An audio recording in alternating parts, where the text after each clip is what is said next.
In April of 1994, a young mother and her baby girl vanished from Charleston, South Carolina.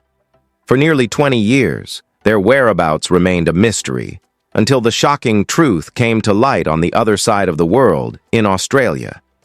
Savannah Catherine Todd was born on May 6, 1993, to Dorothy Lee Barnett and Benjamin Harris Todd III.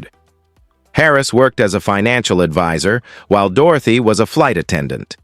From the outside, they looked like any young couple starting a family. But behind closed doors, their marriage was already beginning to crack. They had married in December 1991, but arguments, tension, and unresolved conflicts quickly overshadowed their relationship.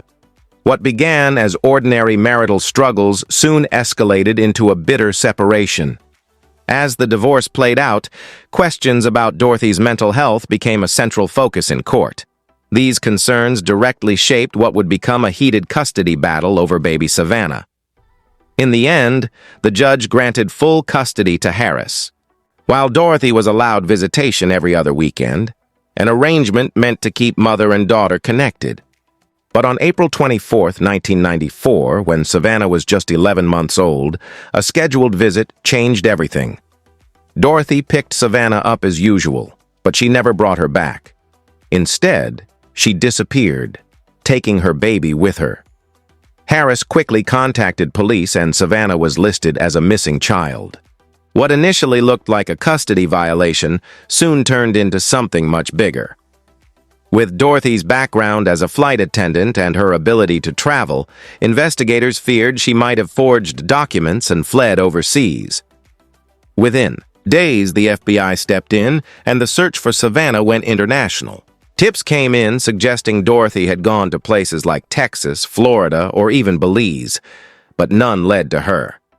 Eventually, the trail went cold. For nearly 2 decades, Savannah's fate remained a mystery. But in 2013, authorities finally found her and Dorothy living quietly on Australia's Sunshine Coast. Dorothy had remarried just a year after vanishing and had created new identities for both herself and her daughter. When confronted, Dorothy claimed she had fled because she feared Harris was abusive, though earlier court findings had dismissed those claims. After her arrest, she was extradited back to the U.S. and pleaded guilty to kidnapping. Her sentence, 21 months in prison, followed by 2 years of supervised release. By then, Savannah, who had grown up under the name Samantha Gildenheis, was an adult. She stood by her mother throughout the legal process. In 2014, she reunited with her extended family, and by 2015, she finally reconnected with her father. Despite the long and painful history, Savannah expressed hope for a future where she could maintain relationships with both of her parents. In June 1980, the quiet town of Antioch, California, was shaken when a 14-year-old girl suddenly disappeared. For decades, the case remained unsolved, until modern DNA testing and FBI technology finally uncovered the truth. Suzanne Arlene Susie Bombardier was born on March 14, 1966.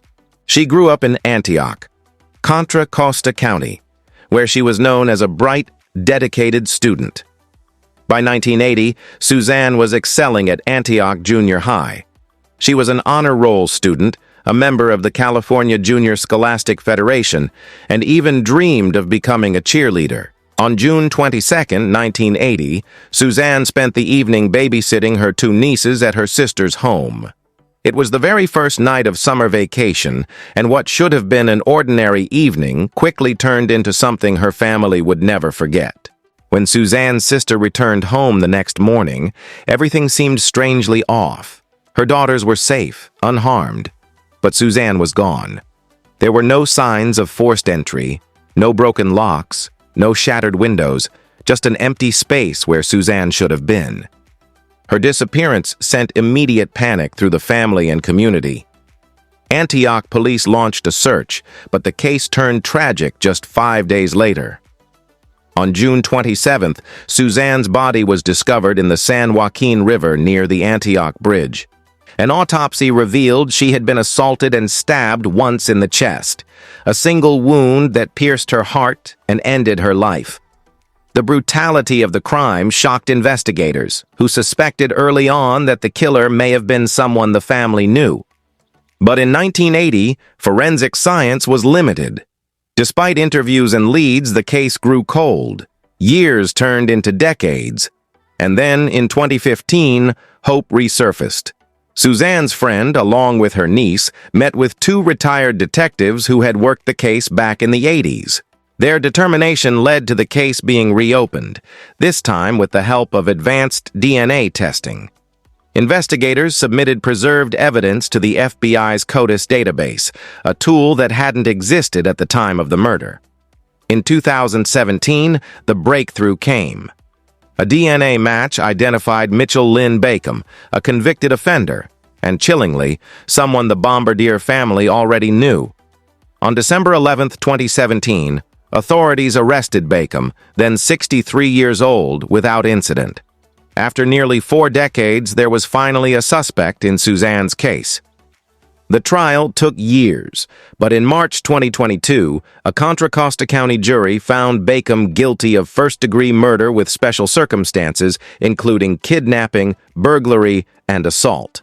And on June 27, 2022, exactly 42 years after Suzanne's body was found, he was sentenced to life in prison without parole. During sentencing, prosecutors revealed disturbing new details. Bacon had allegedly confessed to a cellmate that he committed similar crimes while working as a truck driver, suggesting a history of violence far beyond Suzanne's case. For Suzanne's family, the verdict brought long-awaited justice, though not without deep pain. A detective on the case summed it up best. Justice had come, but far too slowly.